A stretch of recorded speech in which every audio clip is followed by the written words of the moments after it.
Ju përshëndes të gjithë dhe nderuar zonja dhe zotrinj, ju uroj mirëseardhje në Byro Politike, këtu në ABC News. Mbrëmjen e sotme do të vijojmë në fakt të mbetemi të fokusuar tek zhvillimet më të fundit brenda opozitës shqiptare.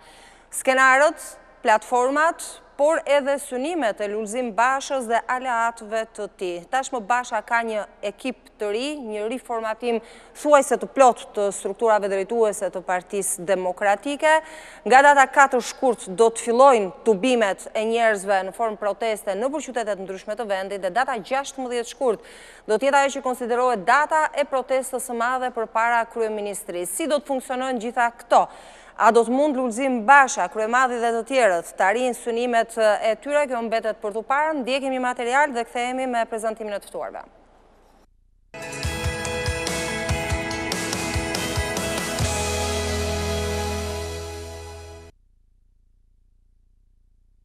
Duke nisur nga sot, Partia Demokratike dhe opozita ka një dhe vetëm një mision: t'i prijnë qytetarëve drejtës tyre më legjitime, të bëhen zot të fateve të vendit, të bëhen zot të fateve të familjeve tyre, të bëhen zot të fateve të fëmijëve tyre, të bëhen zot të fateve tyre, të bëhen zot të fateve të këtij parlamenti dhe të kësaj qeverie përmes një kryengritje demokratike popullore për t'i dhënë fund regjimit të këtij tmarri psiqik që vjedh dhe shkatron Shqipërinë.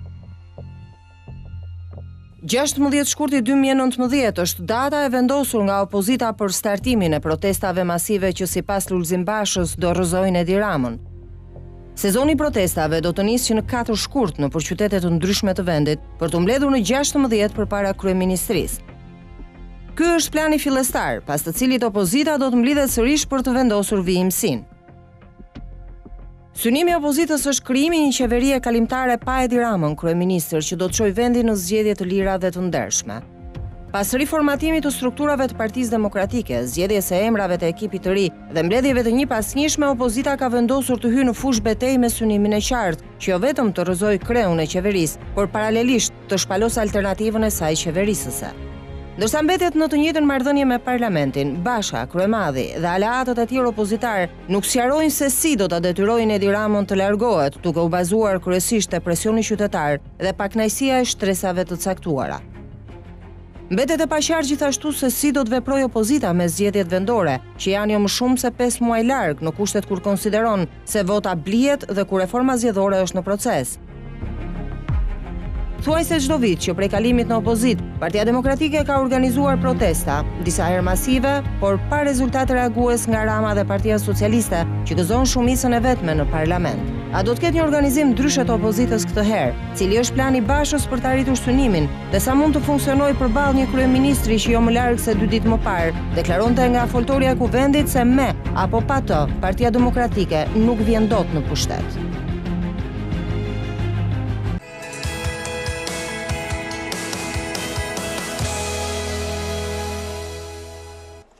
Mirë, është momenti të prezantojmë panelin e të ftuarve, duke nisur me zotin Fatbardh Kadilli, antari kryesisë së Partisë Demokratike. Përshëndetje, mirë se erdhët, zoti Kadilli. Erl Murati, kryeredaktori i Gazetës Shqiptare, gazetare e njohur. Përshëndetje Murati, mirë se erdhe. Julian Zyla, politolog. Përshëndetje Zyla, mirë se erdhe. Nga momenti në moment do të na bashkohet edhe zonja Albana Vokshi për të vijuar me diskutimet në studio. Zoti Kadilli, një platformë është konsideruar në fakt e gjithë kjo opozitës udhëhequr nga zoti Basha. Ku qëndron diferenca, aty bëj pyetjen direkt, nga platformat e tjera që kanë përfshirë gjithmonë protesta me synimin për të rrëzuar Edi Ramën? Platforma në thelb nuk është thjesht një teknikalitet i organizimit të protestës, më tepër është qëllimi i protestës. Dhe qëllimi i kësaj proteste është që ne të sigurojmë nëpërmjet largimit të zotit Rama nga posti i kryeministrit, të sigurojmë legitimitetin e institucioneve, veçanërisht legitimitetin e institucionit të zgjedhjeve.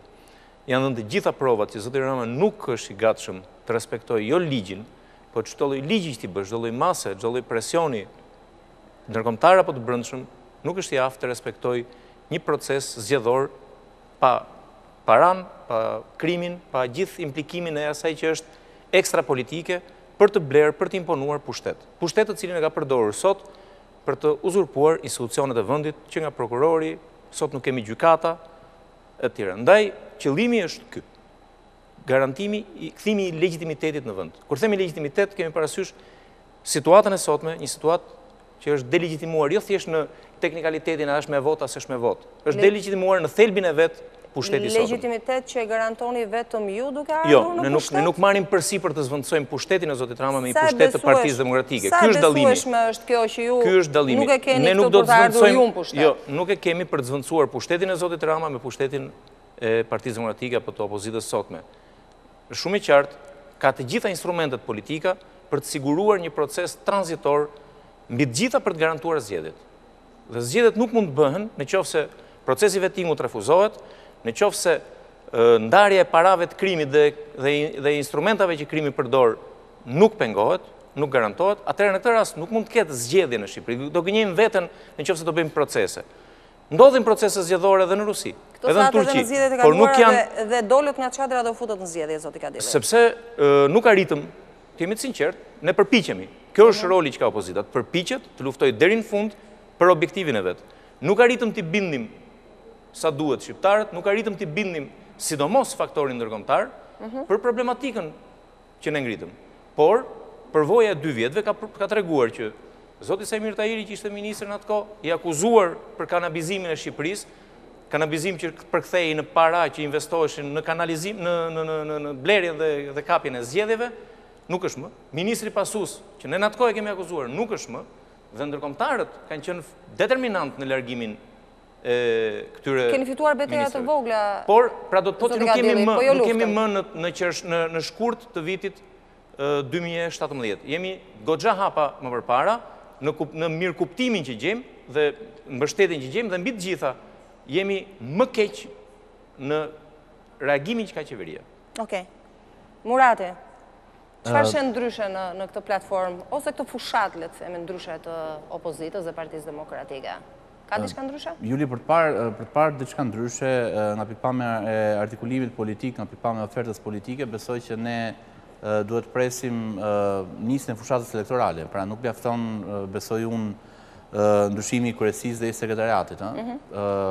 Ose të paktën besoj që nuk është qëllim vetvete. Jo e keni quajtur ekipi i ri i protestave, por unë duhet besoj që ekipi i ri i krijuar nga zoti Basha nuk ka si qëllim vetvete protesta dhe nuk do limitohet vetëm tek protesta. Përkundrazi, protesta është një lloj mjeti bashkë me ekipin e ri dhe shumë faktorë tjerë që presupozohet që në një parti politike synon pushtetin. Ka shkuar në fakt me qenë se startojnë protestat me ekipin e ri. Jo, me të drejtë, nuk e kundërshtoj titullin tuaj, vetëm unë po them që uroj që të jetë diçka, domethënë ekipi i ri mos të nuk ka si qëllim vetëm që të frenohet tek protesta. Në fundit protesta është besoj një mjet politik për të zgjuar, po themi, ndërgjegjen popullore, për të cila më pas mund teorikisht verifikohet në mbështetje për opozitën në zgjedhjet e qershorit, se pavarësisht se janë zgjedhjet administrative, pra zgjedhjet të pushtetit lokal, nuk mund ta fshehim që është një lloj referendumi edhe për besueshmërinë që kanë pasur kazat politike të muajve dhe të viteve të fundit të opozitës tek opinioni publik. Dhe nga kjo pikpamje është një test i dyfish dhe më i rëndësishëm për opozitën se sa për mazhorancën, do thëja unë, sepse Partia Demokratike vjen nga disa humbje të thella elektorale. Në vitin 2017 Partia Demokratike mori 29%, pra më pak se 1/3 e votave të shqiptarëve, dhe ka një gap, një hendek prej rreth 300.000 votash me Partinë Socialiste. Pa diskutim që janë verifikuar pa rregullsi në zgjedhjet e fundit, por kujtoj që ky hendek midis numrit votave të Partisë Demokratike dhe Partisë Socialiste u verifikua edhe në vitin 2013, ku pushtetin e kishte Partia Demokratike. Pra që nga viti 2013, ne kemi parë një rënje të shifrave të mbështetjes elektorale të Partisë Demokratike dhe prandaj them që kjo është një sfidë e dyfishtë ose është më e rëndësishme për opozitën se sa për mazhorancën, sepse do të ishte vërtet shqetësuese nëse në vitin e 6, po themi, të qeverisjes Partisë Socialiste, dhe në një kohë ku Partia Socialiste i ka përqendruar gjithë pushtetet në dorën e saj, kishim sërish një humbje drastike të Partisë Demokratike në të gjitha nivelet. Për sa i përket ekipit të ri të Partisë Demokratike, unë në parim mendoj që rinovimi i bën mirë politikës në edhe politikës të rësi. Okej, zonja Vokshë, mirë mbrëma, mirë se erdhët. Mirë se gjeta. Në fakt, pyetjen e parë e kishat përbashkët për gjithë të ftuarit, çfarë sjell ndryshe opozita dhe Partia Demokratike me këtë sezon apo stin të re protestash? Nga stinët e tjera të protestave që i kemi parë ndër vite.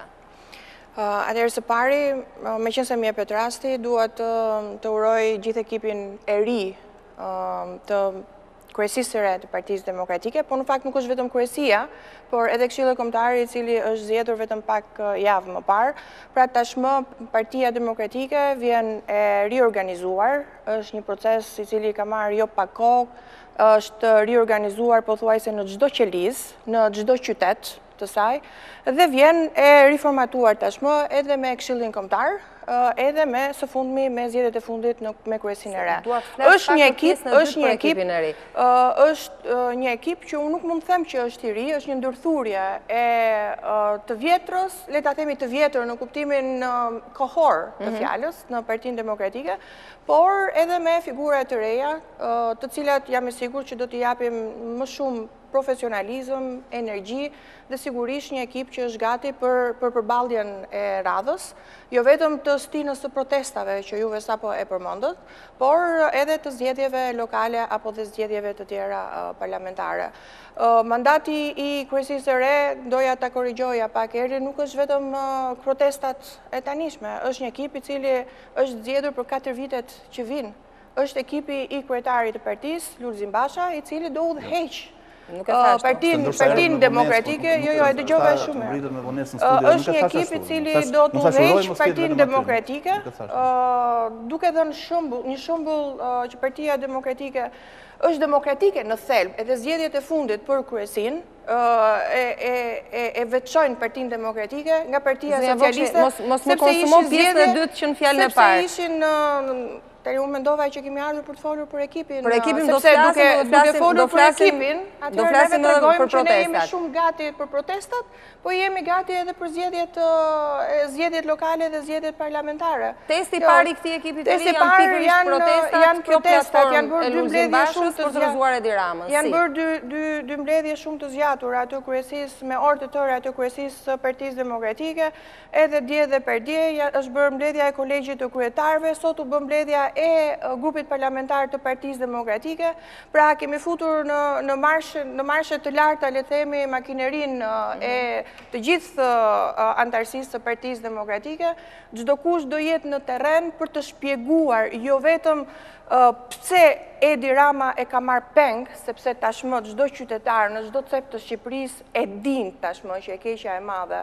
e këtij vendi është Edi Rama, sepse e ndjen, të çdo qytetar ka me mira halle që i shtohen çdo ditë, halle për arsimimin e fëmijëve, halle për shëndetësinë që nuk e marrin, halle për çmimet e dritave, të ujit, të taksave që ju rriten çdo ditë, pa marrë asnjë shërbim, të korrupsionit të lartë, pra kanë halle të cilat ne nuk do mbetemi vetëm tek shpjegimi pse Rama ka marrë peng Shqipërinë dhe të ardhmen e familjeve shqiptare, po dhe të fëmijëve të tyre, por sigurisht detyra tjetër e gjithë ekipit politik Partisë Demokratike është edhe shpalosja e alternativës së Partisë Demokratike. Pra nuk do mbetemi vetëm në kuadër që Rama është i keqe dhe ai duhet ikë. Por sigurisht neve do të shpalosim alternativën e Partisë Demokratike. Si do të koordinoni bashkë me protestat, sepse të organizosh protesta masive sikurse pretendoni, dhe në të njëjtën kohë të shpalosësh alternativë, dhe në të njëjtën kohë edhe të denoncosh, janë pak si shumë. Në një kohë kaq të shkurtër. Se 4-16 e keni dhënë një fazë në parë. Edhe unë edhe Bardhi kemi shumë vite që jemi pjesë e strukturave të Partisë Demokratike.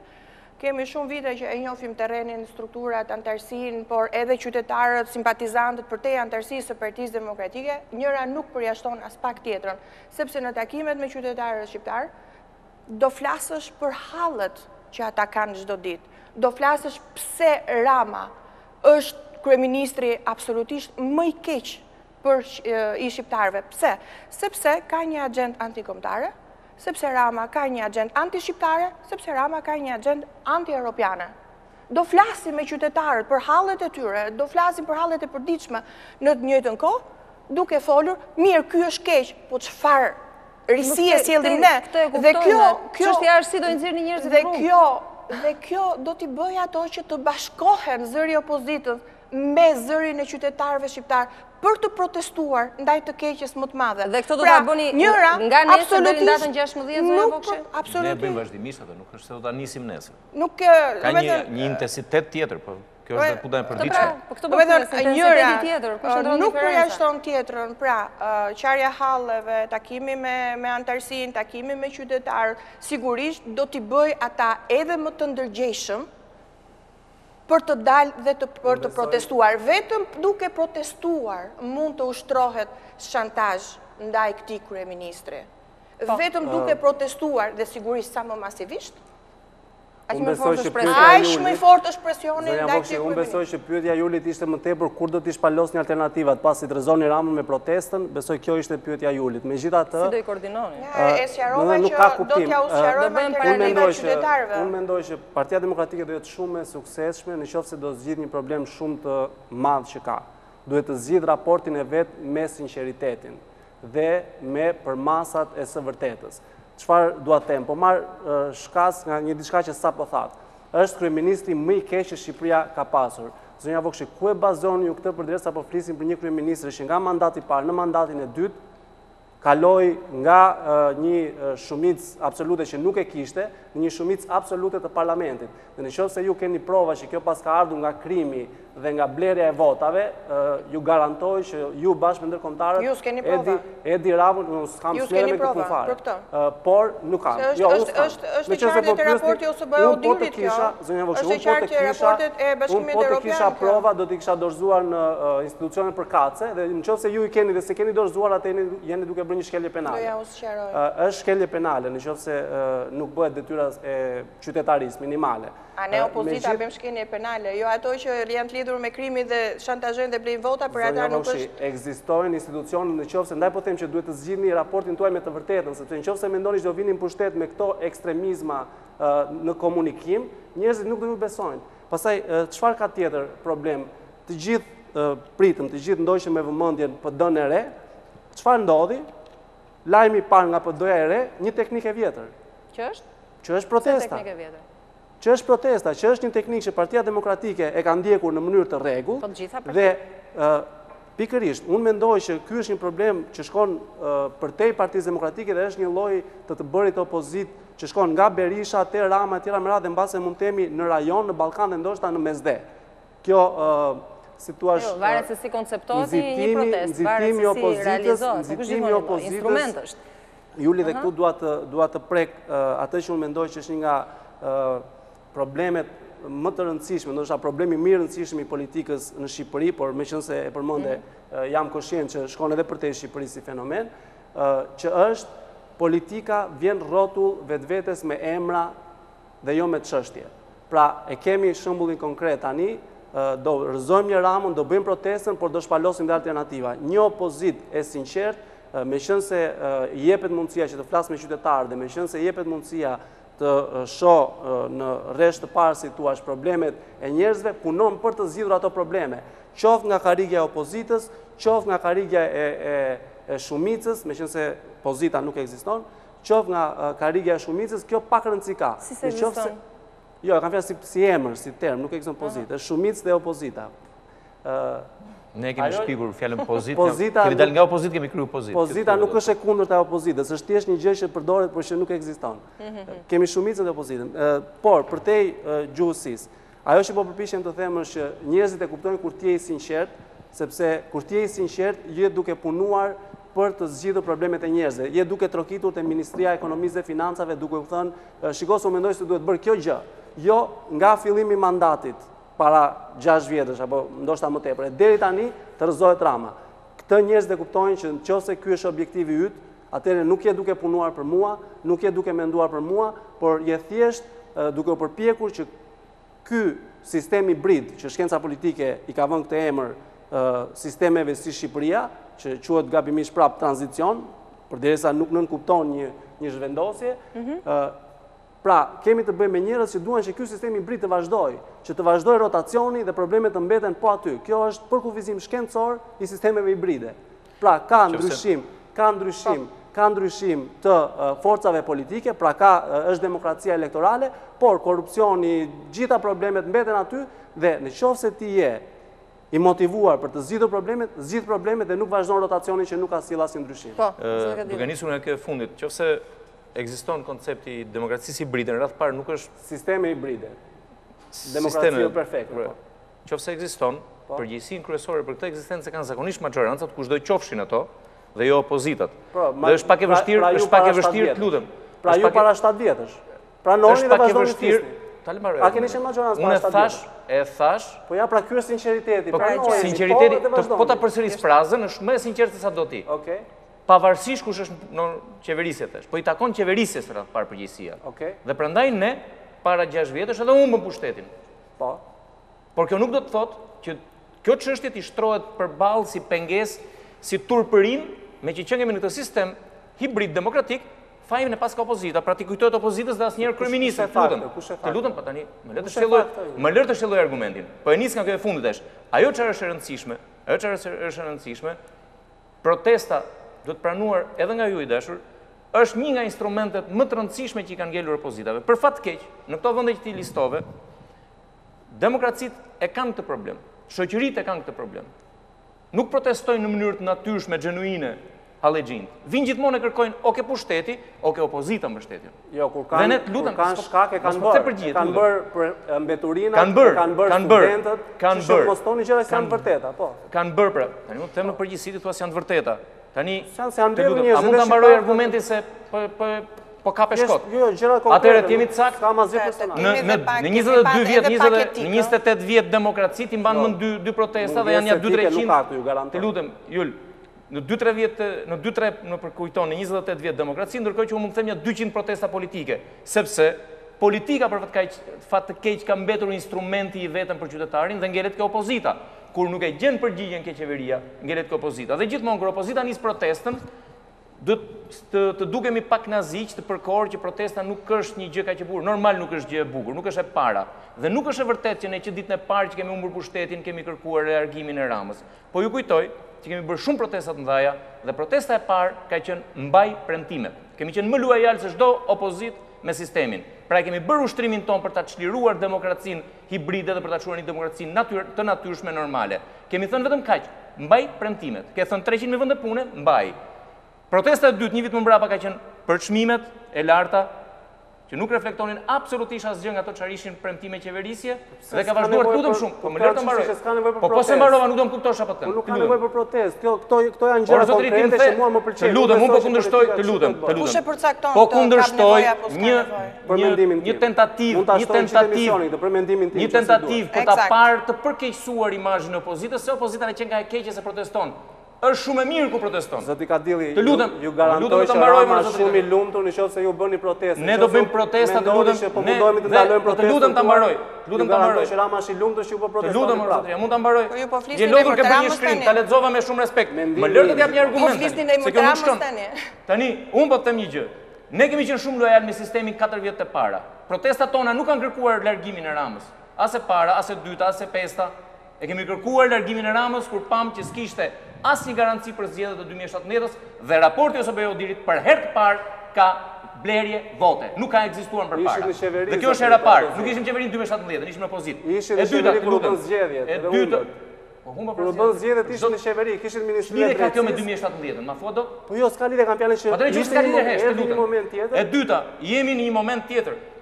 Kemi të konfirmuar, kemi të provuar që kryetar bashkie flet me kriminalin dhe i thot ca vota këtu, ca vota atje, se ju shpërblen Lali, ai me duart e bukura të pastra. Po ka një situatë dhe kjo ngjarje që i kemi konsideruar skandal dhe deri tani Edi Rama që ju pretendoni ta rrezoni me këto protesta nuk ka lëvizur nga vendi. Kjo ishte pyetja që ju bëra. Çfarë do të bëni ndryshe? Atëherë edhe një herë. Që ta detyroni të largohet. Ne do përdorim të gjitha instrumentat që ka një opozitë. Kemi përdorur denoncimin. Këtë thoni gjithmonë, bra. Lutem, kemi përdorur denoncimin dhe vazhdojmë të denoncojmë. Denoncimet tona dikur përqesheshin, dilni 5 herë në ditë nga foltorja PD-s, ngatron denoncimin. Sot ato denoncime janë fakte, bile kemi harruar. Ne kemi propozuar dhe alternativa. Kemi bërë dhe projekt ligje në parlament dhe nuk është se kemi qenë indiferent ndaj hallit qytetarit. Kemi bërë projekt ligj për ulje taksash, kur ka ardhur ligji i buxhetit. Janë bërë projekt ligje tjera që lidhen me fushën që zonja Vokshi mund t'i shpjegojë edhe më mirë të shëndetësisë dhe të kulturës dhe të arsimit, duke qenë si kryetare e komisionit e ka kryer shumë mirë të pjesë. Kemi bërë shumë iniciativa ligjore për t'u përgjigjur nevojës qytetarit. Rezultati? Po majorancën e kanë ata. Ta heqim dorë. Atëri bie që mos ekzistojnë me që nuk fito kemi të ndeshën e parë. Dhe fundit, kur vjen puna, a di çka ka ndodhur një gjë që është ndryshim se nisa ta thosha për u shkëputëm. Në krahasim me 2 vjet më parë, aksioni ishte kryesisht politik, sepse ishim ne, politika, që kishim antenat dhe pam në dibër se çfarë ndodhi me zgjedhjet dhe dham alarmin. Sot e din të gjithë qytetarët, ato që tham pak para Albana, e din shumë më mirë qytetarët Biles në Vjesht, qytetarët po na ka përxenin. Kanë protestuar më shumë qytetarët se sa opozita. Dhe kjo ka qenë një nga ngjarjet më të mira që kanë ndodhur në Shqipëri. Kanë protestuar studentët, kanë protestuar banorët e Unazës së Re dhe të Shkozës dhe të Himarës, dhe në gjithë Shqipërinë, po jo të gjitha i kap vëmendja mediatike. Të gjitha i kemi përcjell. Jo të gjitha i kap thesh. Me të njëjtën peshë. Njerëzit janë mësuar të dinë vetëm 2-3 protesta, prandaj i listova disa të tjera. Të gjitha këto protesta kanë treguar që nuk është më thjesht politika që ndjen që Edi Rama është bërë pengus për zhvillimin normal të shoqërisë shqiptare dhe të shtetit shqiptar. E ndjen edhe të tjerë. Ke astiri, po t'i shohim kutinë e votimit, 70% atyre votojnë PS-n. Se ne merrem me këtë pjesë. Të kundërtën thot Rama. Shko shikoj. Shko shikoj, i din mirë, i din gjithë këto. Çfarë është ndryshimi? Opozita po ecën, ndoshta i gjyshapi, ka ecur gjyshapi mbrapa qytetarëve. Në datën 4 ku do filloj protesta, në cilin qytet? Do filloj paralelisht në gjitha qytetet, si e keni për vite? Gara në Partinë Demokratike, secili qark ka garën ku do bëj protestën e parë sepse qytetarë. Unë po marr rastin e Vlorës, që nga Konispoli. Protestojnë për problemet e bujqësisë. Për peshkimin protestojnë në Sarandë edhe në Vlorë. Për naftën protestojnë kudo në gjithë Shqipërinë. Për rëshqitin e dheut në vlahin të Selenicës. Ku t'jen gati, ku të duan qytetarët do t'i përgjigjime, do jemi aty ku është qytetari, ku e kanë problemin ata. Nuk e keni të dirigjuar datën 4 ju, ja keni lënë në dorë të lirë, kush dojle të ngrijet, data 4 është aty, do ketë 4, po do ketë dhe 5 jull, do ketë edhe 6 edhe 7, dhe do vim 16 këtu. Për t'i treguar, eksaktësisht atë që meriton Edi Rama, presionin qytetar. Atë që meriton. Do ta marrin në datë 16. Dhe çfarë ndodh pas datës 16 në rast se Rama nuk lëviz nga karrierë e tij dhe nuk të rishet? Do ketë detyrimin të bëjë një marrëveshje të re. Që është? Marrëveshje si? Rikonsiderim politik të gjithë shkaje. Gjërat janë të hapura. Si rikonsiderim politik? Ta presim 16. Keni surpriza? Po patjetër. Pra ka risi, Erli. Personalisht mendoj që ka disa pika të paqarta lidhur me aksionin politik të opozitës të muajve të fundit.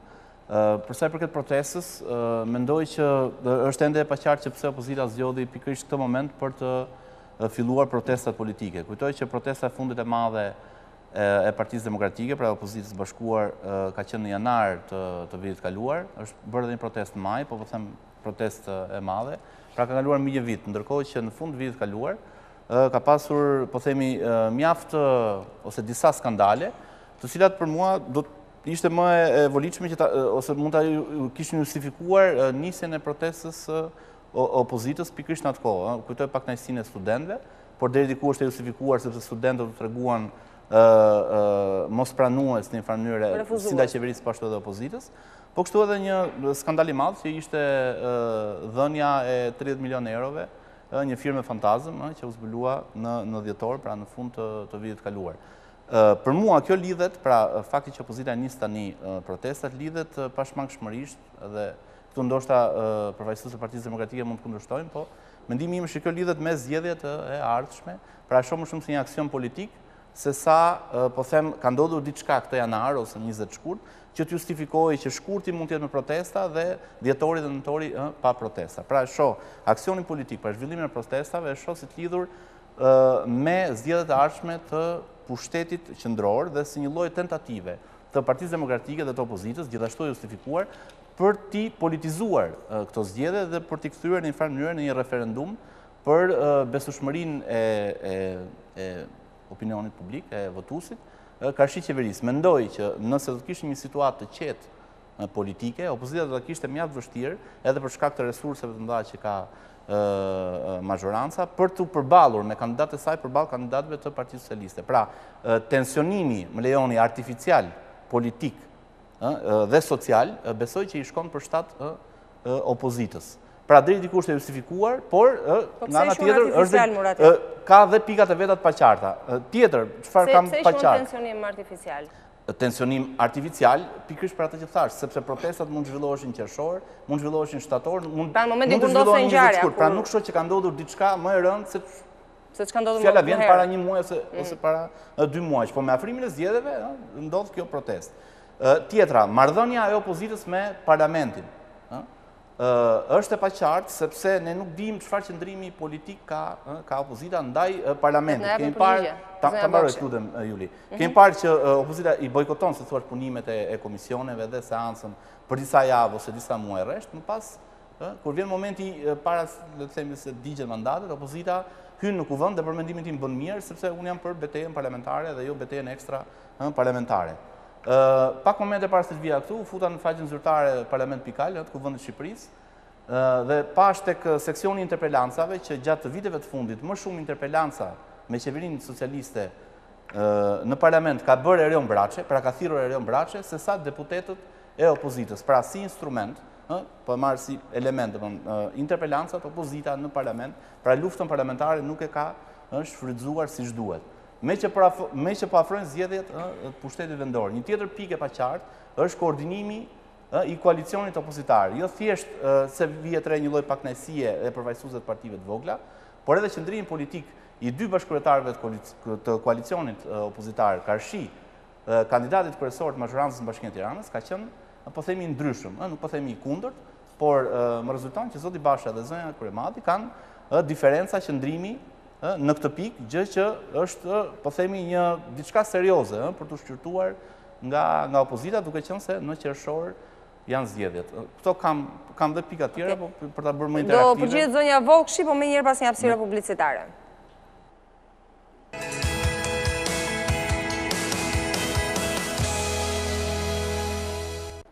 Mirë, jemi rikthyer tashmë në studio, flasim për reakcionin politik të opozitës, protesta, ekipi i ri, besueshmëri ose jo, shpresë, ka thënë edhe zoti Basha gjatë fjalëve të tij, shpresë dhe besueshmëri nga qytetarët. Shohim se si do të realizohen gjitha këto. Zonja Vokshi, kishe ca përgjigje për Erli Muratin?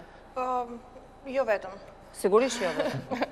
Edhe për Julin. Ju lutem pak të koncentruara gjërat që të kemi mundësi të flasim gjithë. Me që kur jemi 4 veta dhe kalon, do me thënë, neve flasim të dy dhe pastaj bëhet njësër çështjes që ngrihen, është e ndershme, mendoj unë, edhe për ata që na ndjekin, që t'i përgjigjemi njësër për çështjeve që u ngritën. Absolutisht. Sepse për ndryshe, atëherë nuk ka kuptim që jemi këtu dhe i flasim gjysma dhe ata nuk na kuptojnë. Dhe prapë thonë që opozita nuk është e sinqert, nuk na e tha këta, le t'i shtjellojmë, mendoj unë, me që është e rëndësishme gjithë secila prej çështjeve që u trajtuan. Së pari, unë realisht shpreh keqardhjen time shumë të madhe që përfaqësues të medias apo analist, sidomos kur dalin në prime time, nuk janë në anën e duhur. E them këtë sepse unë mendoj, po më lejoni, mos ju lutem, duhet keni vetëm emrin s'po ma thoni. Po më lejo. Po tani më fal sepse e para jam grua. Gjithkusht ka mendimin dhe gjykimin e vet. Më lejo të shkoj deri në fund, gjës dhe pastaj do ju vi radha juve. Tani ta bëjmë të paktën këtë marrëveshje. Mos marrim kohë për këto lloj. Ajo që unë them është nuk janë në anën e duhur. Pse e them këtë? Jo sepse nuk janë pro opozitës, por të paktën, si pushtet i 4, si media, duhet jenë me anën e qytetarve. Tu shpjegojnë qytetarve shqiptar kush është realiteti, kush është e vërteta. 24 Jo, Juli, të lutem, sepse këtu është problemi që nga familja më e varfër, të problemet e bukës dhe të veshjes, të lutem, më lejo të them që pjesa më e madhe e mediave kombëtare është e kapur, zotërohet, shfrytëzohet nga kryeministri dhe jo vetëm që e ka këtë, por ju jeni edhe dëshmitare që vetëm para pak javë më parë prodhoi dhe 2 ligje antikushtetuese që të zotëroj edhe pjesën e mediave online. Sepse i duhet edhe ajo pjesë. Nuk e zotëron edhe atë. Pra, unë mendoj që misioni i medias është që të bëjnë transparencë, që t'i tregojnë qytetarëve shqiptar për qeverisjen. Sa keq qeveris ky kryeministër, të zbardhin pse është kriminalizuar parlamenti dhe vetëm iniciativës opozitës, mbi 10 deputet janë jashtë parlamentit. Kjo është e janshme, zonja Vokshi, se detyra e medias e gjithve është bëjt transparencë edhe pse qytetarët duhet besojnë dhe shpresojnë tek opozita, tek qeverisja ardhshme e së ndryshe. Kështu që është... Po, atëherë, unë po i marrë dhe një nga një, po them, duhet të tregojnë, me që do dalë edhe të pjesa që pse neve nuk kemi quar denoncime. Së pari, a ka qënë aksioni opozitës, ligji dekriminalizimit, që pastroj deri në një farmase, parlamentin shqiptar, të cilin e kishte mbushur kryeministri Edi Rama me persona të cilët kishin rekorde të tmerrshme kriminale në Shqipëri dhe në vende të tjera të Europës? E bëri opozita këto. Askush nuk tha bravo opozita. Jo, po bravo Rama që hoqi këtë kriminal dhe e zëvendësoi me dikë tjetër. Në rregull, kalojmë. A bëri kriminalizimin e ekonomisë dhe duhet të jetë, unë mendoj, mision i medias, i opozitës së pari, po dhe i medias, që të tregojë se kush e mbushi me drogë Shqipërinë. Kush e karabizoi Shqipërinë? Kush janë efektet? Tani mos i kthehemi këtyre se nuk vajtët ju i xhiruat parcelat me kanabis, zonja Vokshi. Kush janë efektet e kanabizimit të Shqipërisë? A ishte opozita e vetme që bëri të gjithë denoncimin, ato që tha dhe Bardhi 5 herë në ditë, nuk i filmoi opozita parcelat e kanabisit, tani mos merremi me këtë se kemi të kaluar. Opozita misionin e vet të denoncimit, rast për rast, të gjithë deputetve dhe të tanishëm të lidhur me krimin, a kemi që neve që kemi dërguar pa di penale për kryeministrin, pa di penale për kryetarin e grupit parlamentar të Partisë Socialiste, pa di penale kam bërë unë personalisht, 3 për Ilir Beqën që janë mbylli prokuroria, kam bërë për kryeministrin Rama, për Lindita Nikollën, për Ogerta Manastirliun, sepse ndërhyjnë në të dhënat personale të prindërve dhe të nxënësve. Çfarë bëri prokuroria?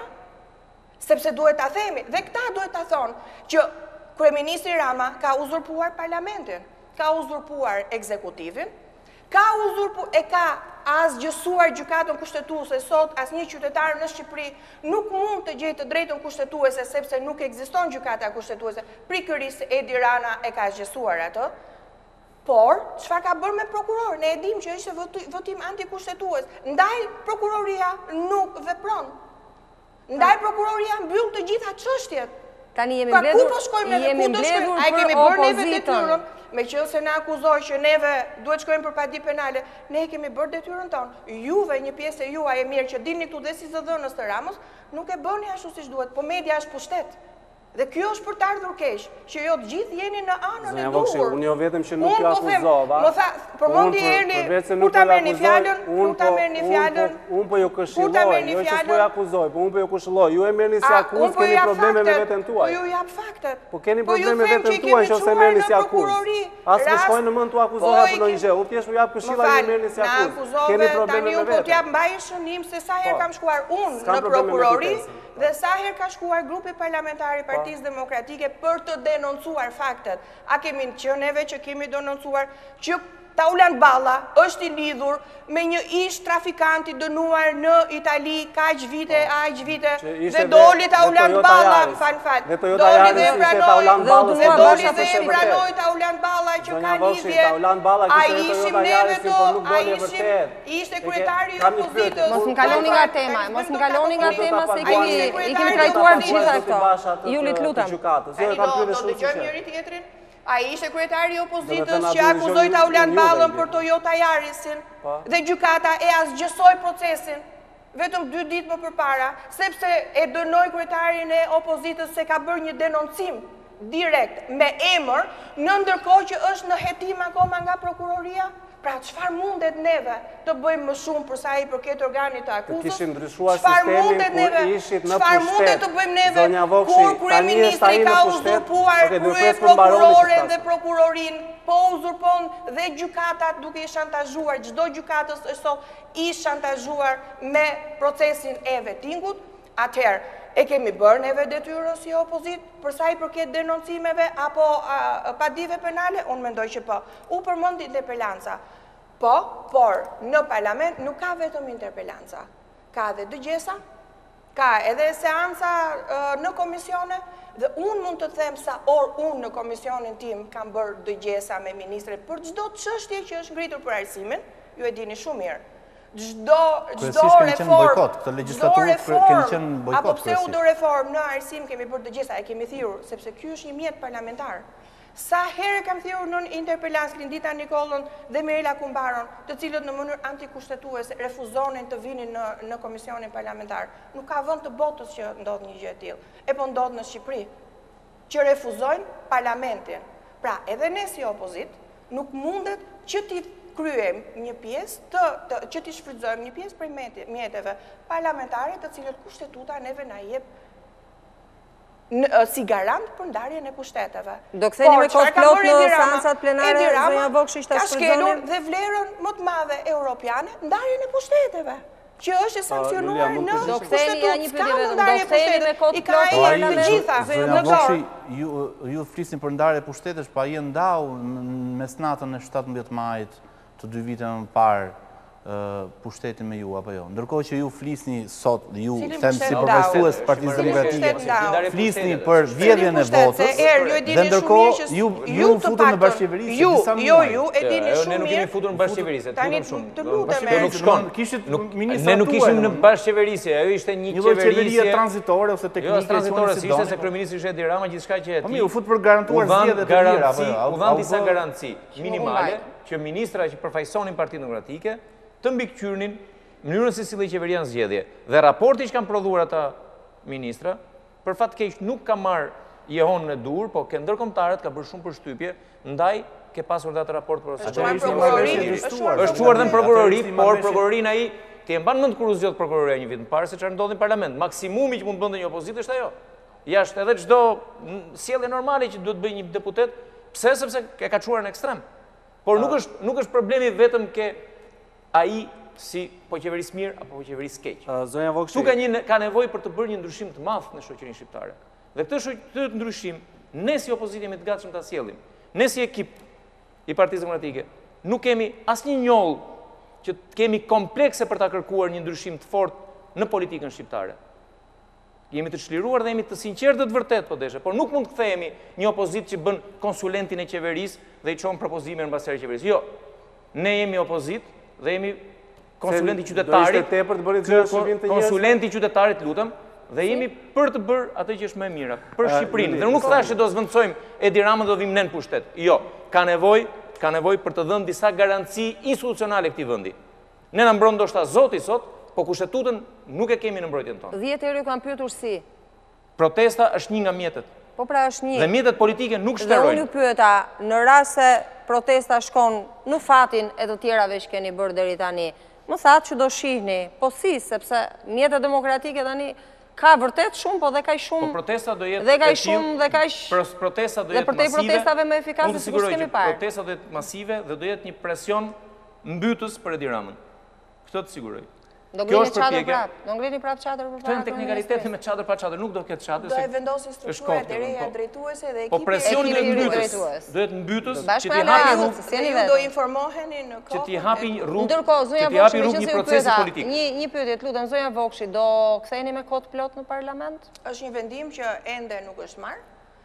Sot nuk është diskutuar, pavarësisht se kishim mbledhje të grupit parlamentar, nuk është diskutuar për marrëdhënien që do kemi me parlamentin, në fakt nisur edhe nga seanca e parë e këtij viti, e thirrur nga Rama në shkelje të rregullores dhe të kushtetues, të dekretimit të ministrave nëse e mbani më.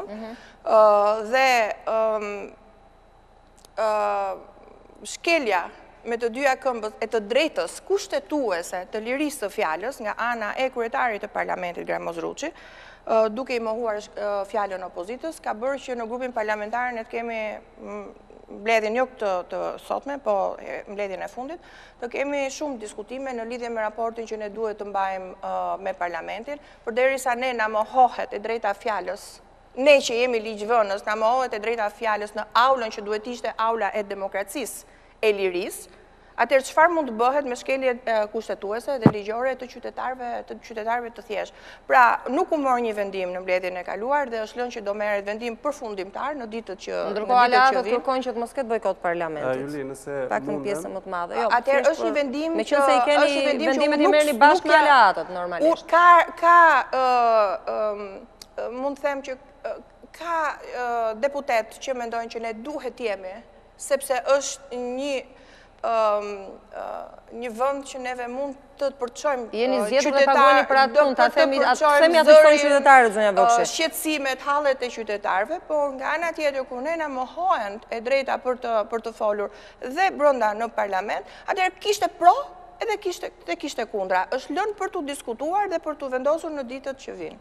Atëherë, zonja Vokshi, duke ju garantuar që në qoftë se do kisha përballë dy antarë të shumicës apo të qeverisë, do isha avokati djallit duke sjell në studio ku ju mund mos ishit pikpamjet tuaja. Të njëjtën gjë do bëj tani që jam përballë dy eksponentëve të... Mos u merrni me sqarime personale se debate... është parantezë, nuk është sqarim, dhe nuk ka nevojë që të bëni përpjekje se të arish disa gjëra është një hap tjetër, për baltje, po e them, të moderuar, që të na ftesë juve personalisht, po dhe gjithë të tjerëve, ju bëj ftesë. Ju bëj ftesë që juve të jeni në anën e duhur, sepse pushteti juaj janë në anën që mendojnë se duhet të jenë, në anën që i binë. Zonja Vokshi, ju sa po ankuat se Rama tani po përdor pushtetin dhe ka marrë dhe gjykatën kushtetuese që nuk e di si kjo është e mundur. Jo, më falni, po dëgjojni mirë ato që ka zgjësuar. E zgjësuar. Dhe ju nuk ju rezulton kjo?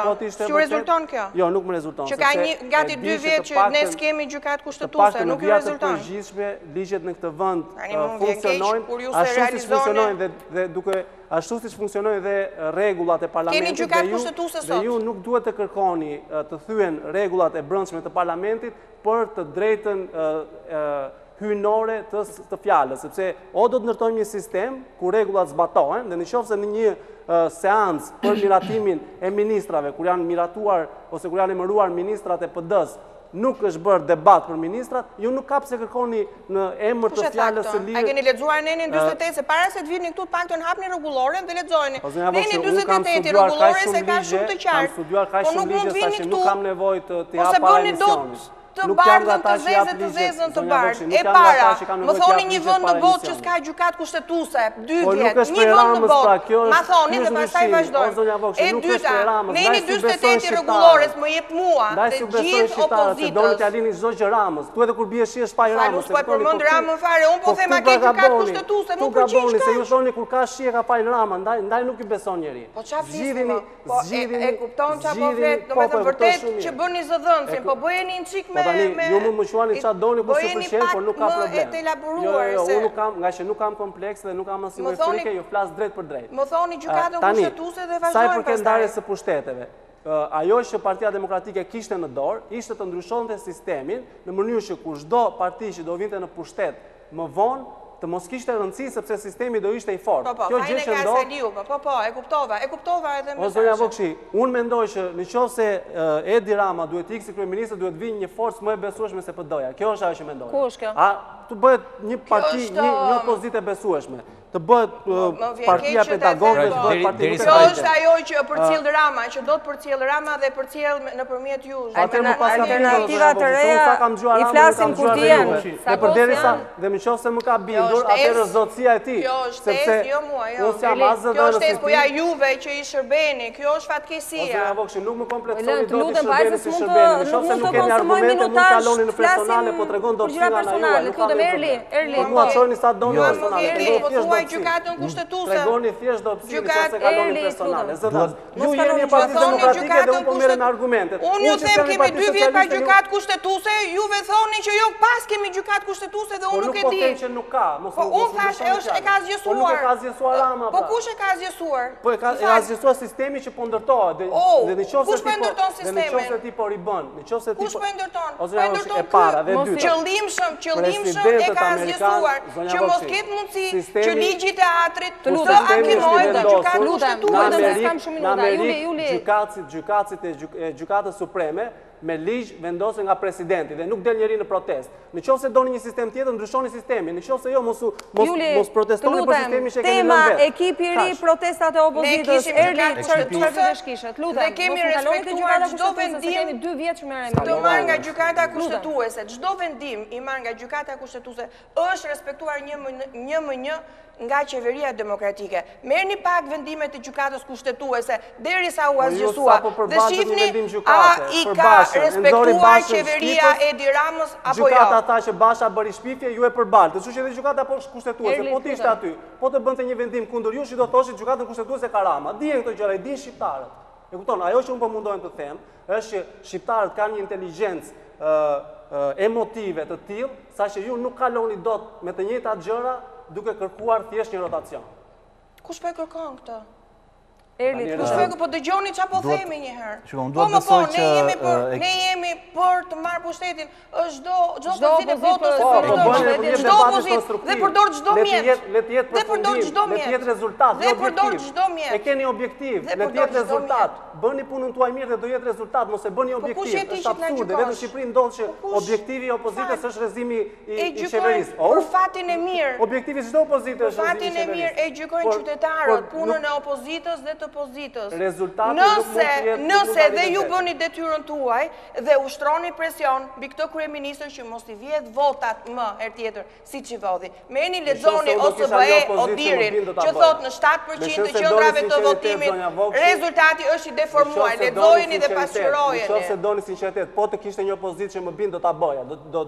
Do kundërshtoja qeverinë më tepër, por nuk më bin opozita, nuk kam Të lutem, ja se ka Erli një ndryshim. Jo, thjesht duhet besoj që ekipi i ri duhet të ketë këtë frymën e re që mos të etiketojë mendimin kundër kur ai vjen nga media. Në fundit kemi gabim apo kemi drejt, ne na gjykon gjithë publiku, por etiketimet që shërptori Ramës flet në emër të tij të mbron këtë, domethënë besoj që janë të pavënd.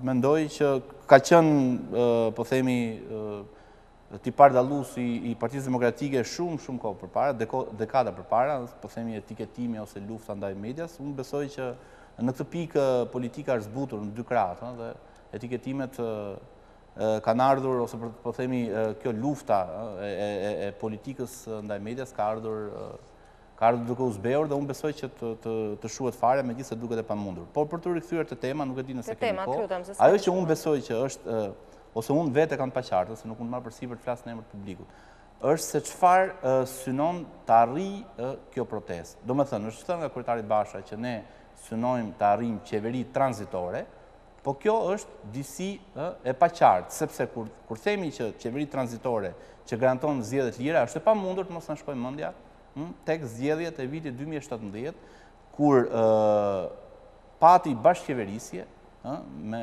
2 partive dhe nuk u garantuan sipas jush zgjedhje të lira dhe të ndershme.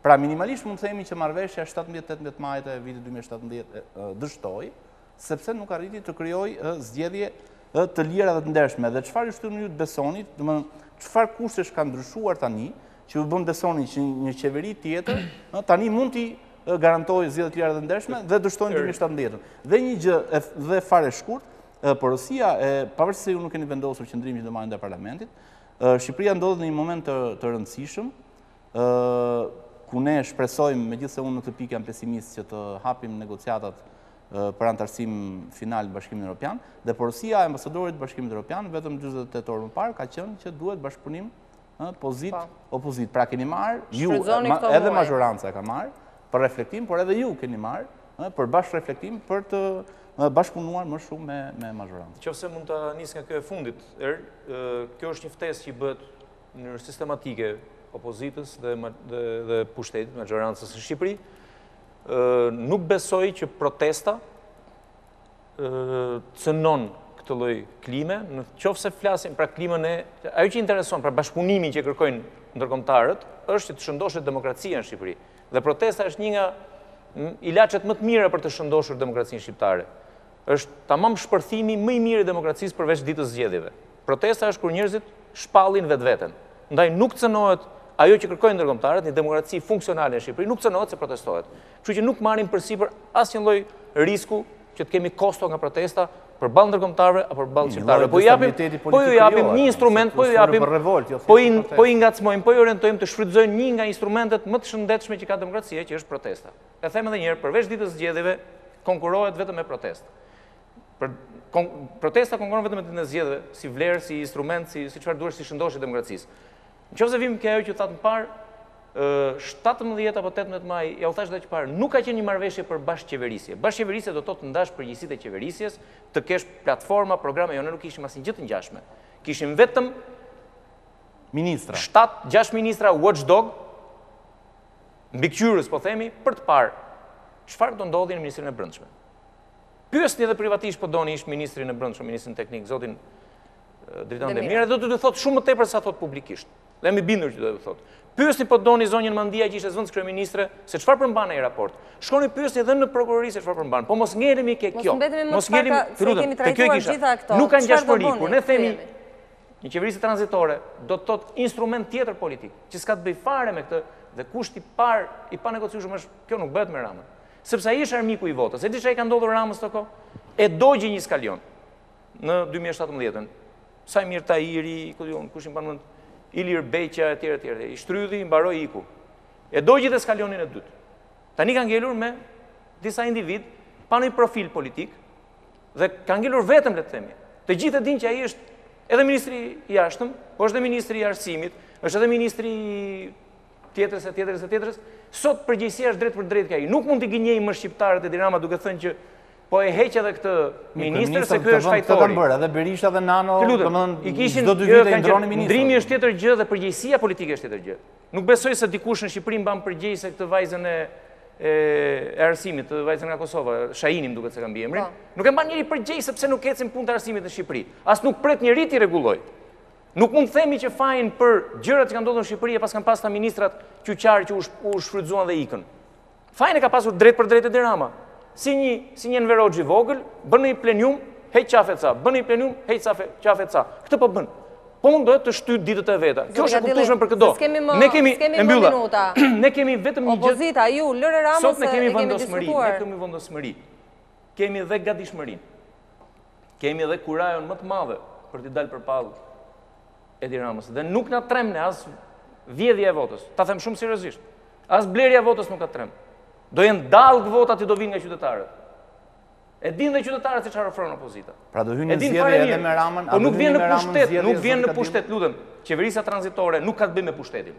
Është instrument për të vajtur drejt garës, që të vijmë në kushte normale të konkurrojmë me alternativa.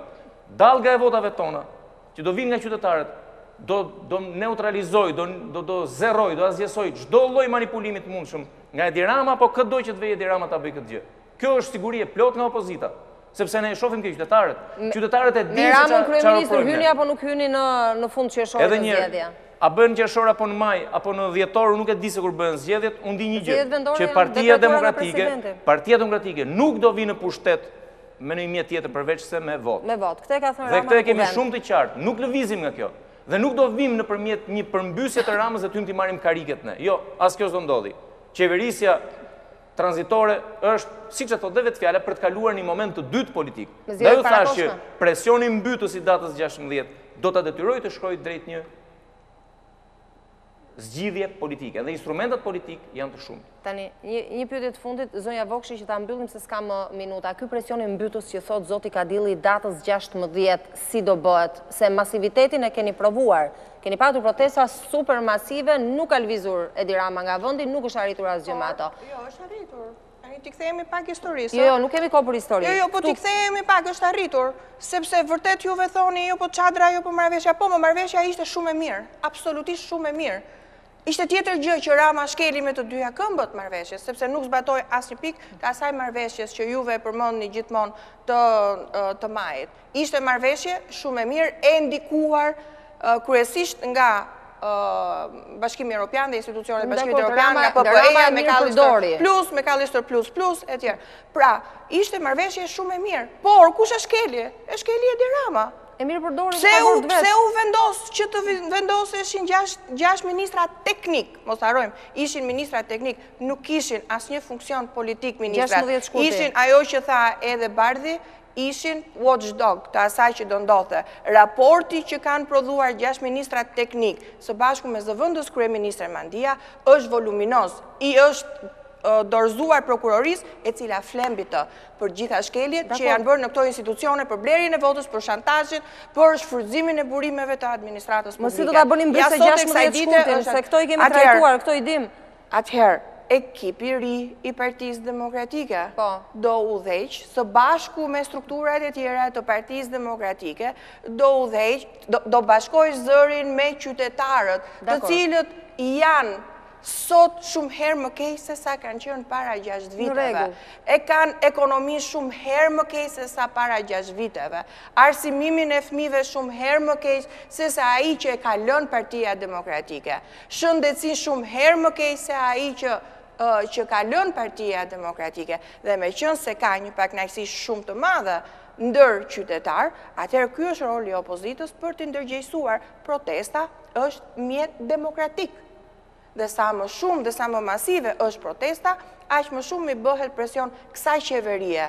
Ose të reagojë për të plotësuar, për të dhënë të drejtat kushtetuese dhe ligjore qytetarëve të saj, që ekonomia shqiptare të mos zaptohet nga 5 oligarkë, që të mos ketë më tender apo koncesione korruptive në çdo sektor, por qeveria të punoj për qytetarët. Ose zbaton këto, ose protesta do detyrohet që masive, protesta mbase të zgjatura dhe masive do detyrohet që ta largojnë këtë qeveri. Kjo është ajo që neve synojmë. Janë protesta sa më masive protesta, aq më shumë reagon Edi Rama. Edi Rama është frikaca, kjo e keni parë. E shumë frikaca. Kemi 6 vjetë që thonë që frikaca, po s'folvis nga vendi. Protesta e të meron, po është detyruar që të heqë gjithë qeverin vetëm 3 vetë.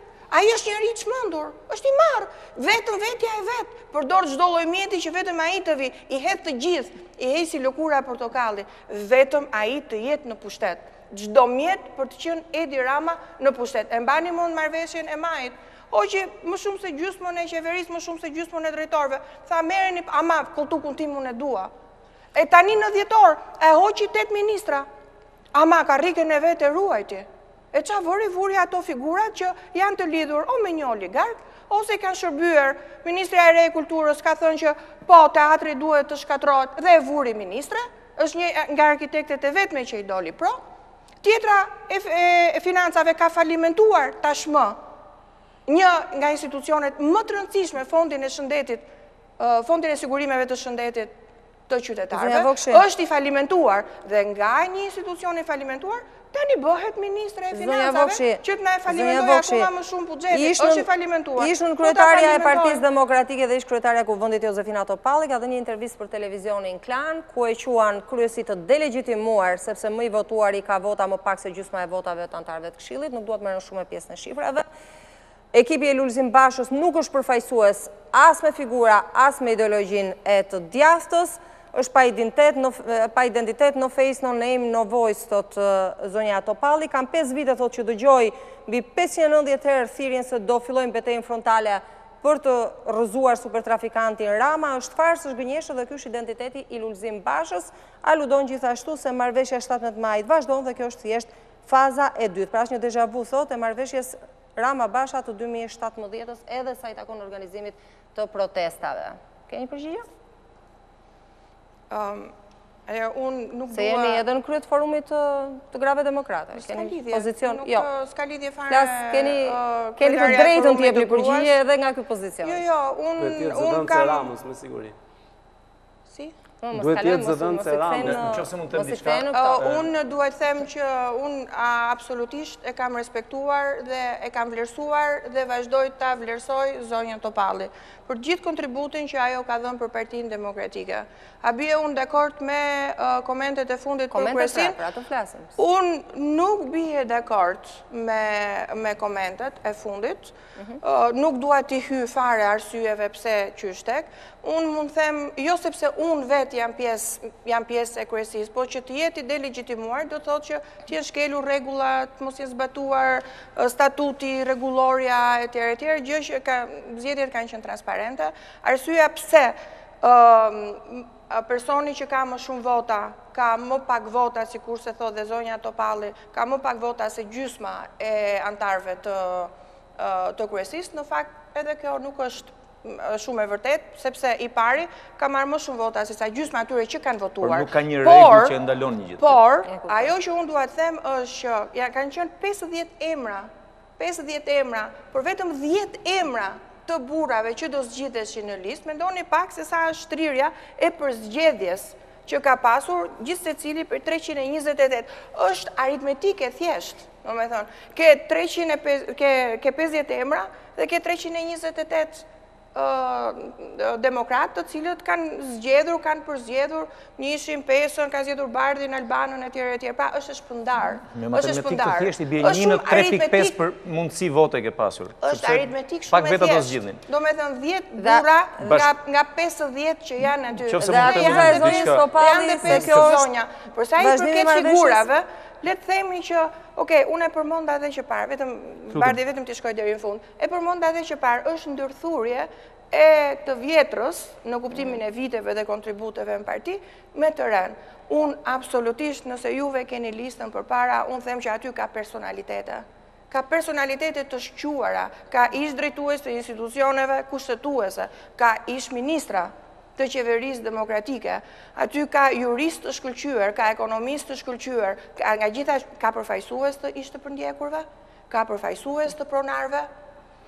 Pra, unë nuk di se çfarë ka mbetur pa u përfaqësuar nëse neve flasim për shtyllat e Partisë Demokratike.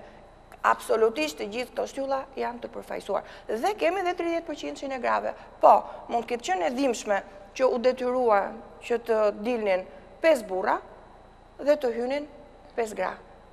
Pra, mund të ketë qenë e dhimbje, po ne kemi në statut, duhet të respektuar. Po, dy ishim me votë barabartë, do me thënë, dhe u detyruar. Që se mund të temë diçka, bashkojmë, me Josefinën në këtë rast bashkojmë vetëm tek diçka, ke padurimi për të larguar Ramën. Në pjesën tjetër, teknikalitetet për të nxjerrë delegitimues procesin nuk qëndrojnë sepse s'ka asnjë sens. Është shumë herët për Josefinën që të thotë këta të rinjtë e sotëm, si çdo brez para ardhes.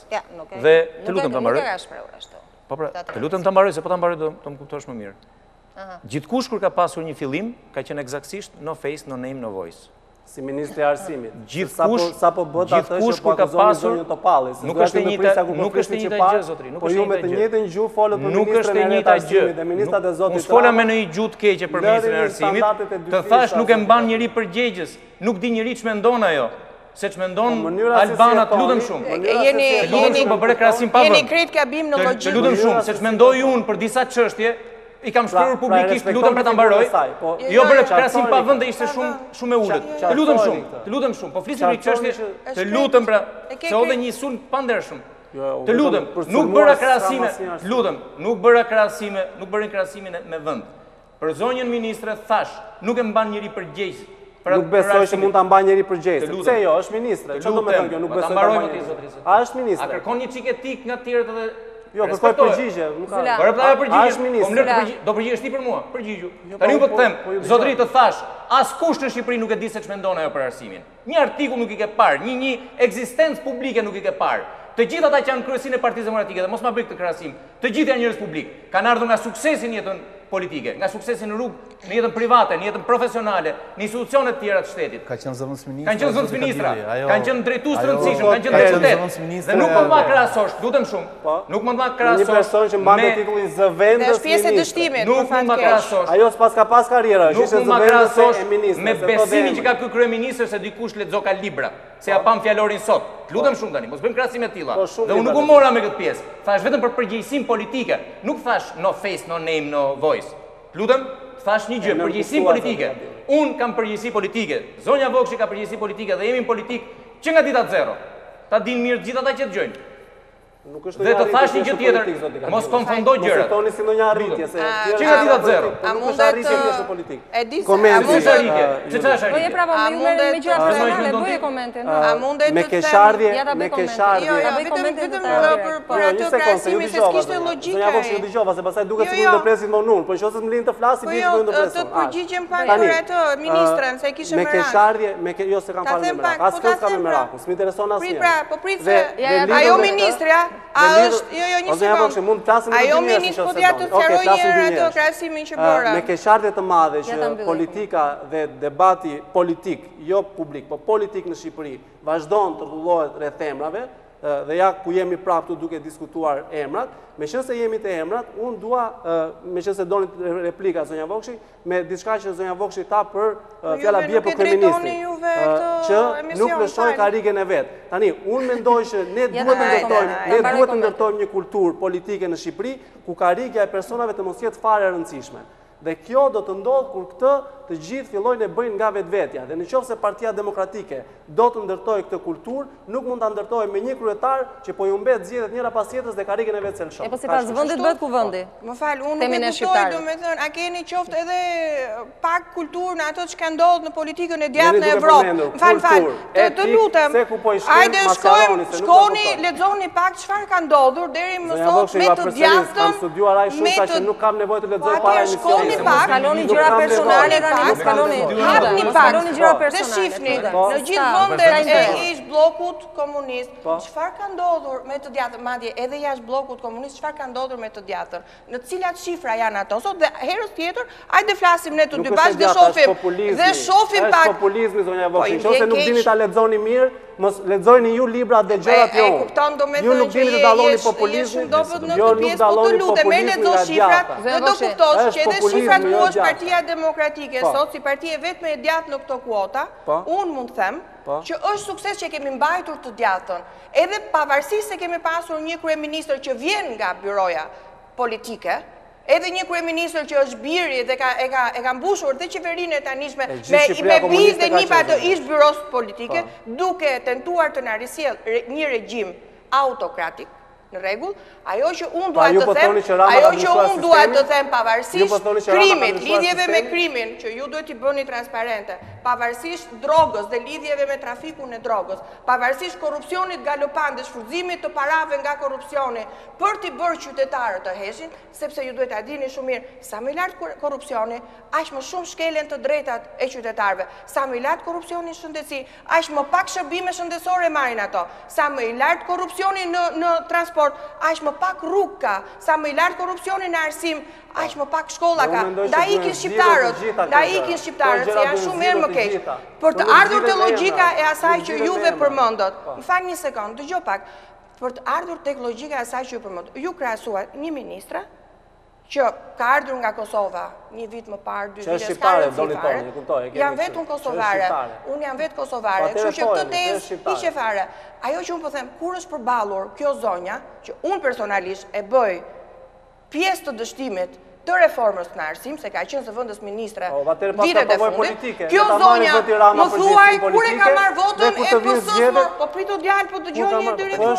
Më thuaj, a ka marrë një herë votën e socialistëve kjo zonjë që t'i përfaqësoj ata. Se është diçka që kërkohet. Atëherë, të vi prapë, Zvendës ministra tuaj pas kanë marrë gjithmonë votat e parlamentit. Pra ti e krahasove, dëgjoj pak. Të vi pak te këta persona që janë zgjedhur në Këshillin Kombëtar, pra e kanë marrë votën e demokratëve. Kanë marrë votën Zonja Vokshi, nuk më pas keni kuptuar, nuk krahasova njerëzit. Kanë marrë votën e demokratëve për përfaqësim politik. Nëse ju se bëni dot të diferencë që Edi Rama i ka vënë këto ministra Besa Shahinin si pjesë e konjunkturave anti-shqiptare, apo zëvendës ministrit që ja kaloi tani detyrën si pjesë e konjunkturave anti-shqiptare, nëse ka vënë ministrin e kulturës, sepse ka një ligj antikushtetues të cilin do ta çojë deri në fund, sepse ka vënë një ministre financash që do t'i shërbej, sepse ka vënë një ministre ekonomie që thjesht zëvendëson atë që ka ikur, pra është njësoj ose më keq, por kreu është kryeministri. ndaj duhet larguar ky kryeministër. Ka që thjeshtë, nëse bëni dot dallimin e përfaqësimit politik, nëse shqiptarët nuk i pëlqejnë lëvizjet politike të Ramës, se me çfarë ministrash do të punojë apo me çfarë zvendës ministrash do t'i kalojë t'i bëjë ministra, atëherë njerëzit do ta vendosin dhe do t'japin verdiktin e tij qoftë në zgjedhjet lokale, qoftë në zgjedhjet e përgjithshme. Është kaq e thjesht politika, zonja Vokshi. Nuk ka nevojë të krahasim të pakrahasueshëm dhe të thash që logjik s'ka ai krahasim. Por nuk e kisha krahasimin disa njerëzve, thjesht më kemi kuptuar. E ka shkatruar dhe Partia Socialiste, a jem dakord me këtë? E kisha vetëm me zotin Kadilli, që po mbronte atë që kishte bërë zonja Topalli, ndërkohë që sapo kishte bërë vetëm Topalla. Pas një shtyllë të majt, thjesht merr njerëz që i shërbejnë aktive. Nuk e di, ju duhet keni një aftësi për të dëgjuar njerëzit ndërkohë që flisni vetë, sepse nuk dëgjokeni dot pa folur vetë. Jo, unë thjesht do të sjell në vëmendje që ne jetojmë në një vend ku një nga krerët e shtetit, një nga tre drejtuesit e shtetit, ka qenë ministër në kohën e Ramiz Alis. Dhe unë besoj që Shqipëria është i vetmi vend i ish blloku lindor që 30 vjet pas rënies së murit Berlinit ka në krye të shtetit një personazh që ka qenë ministër i kohës diktaturës, qoftë ai më i miri dhe për mua ky është skandal i madh. Kështu që për ta mbyllur, unë mendoj që janë të mirëpritur si të rinjt në kryesinë e qoftë të grupit parlamentar ose në Këshillin Kombëtar ose në çdo forum Partisë Demokratike, po kështu edhe të rinjt në qeverinë e zotit Rama. Pra besoj që politika shqiptare nuk ka vuajtur nga të rinjt gjatë 28 viteve të pluralizmit, përkundrazi mendoj që ka vuajtur nga rinovimi i vonë, edhe populli në një farë mënyrë është përgjigjur kërkesave të kohës me vonesë, sepse është bërë rotacioni çdo 8 vite, ndërkohë që për mua do ishte pozitive të bëhet çdo 4 vjet, megjithatë kjo është çështje tjetër, po besoj që politika shqiptare nuk ka vuajtur nga mungesa e rinovimit, nuk ka vuajtur pra nga rinovimi i shpesh, se kanë hyrë shumë të rinj. Besoj që ka vuajtur nga e kundërta, që kanë ngjetur ca fosile aty që nga koha dhe jo vetëm një parti, edhe në Partinë Demokratike, që nga koha e 90-91, dhe janë ende aty dhe vendosin për jetën tonë. Kështu që besoj që rinovimi ka që mbyll, është i mirëpritur në dy krahët e politikës. Faleminderit.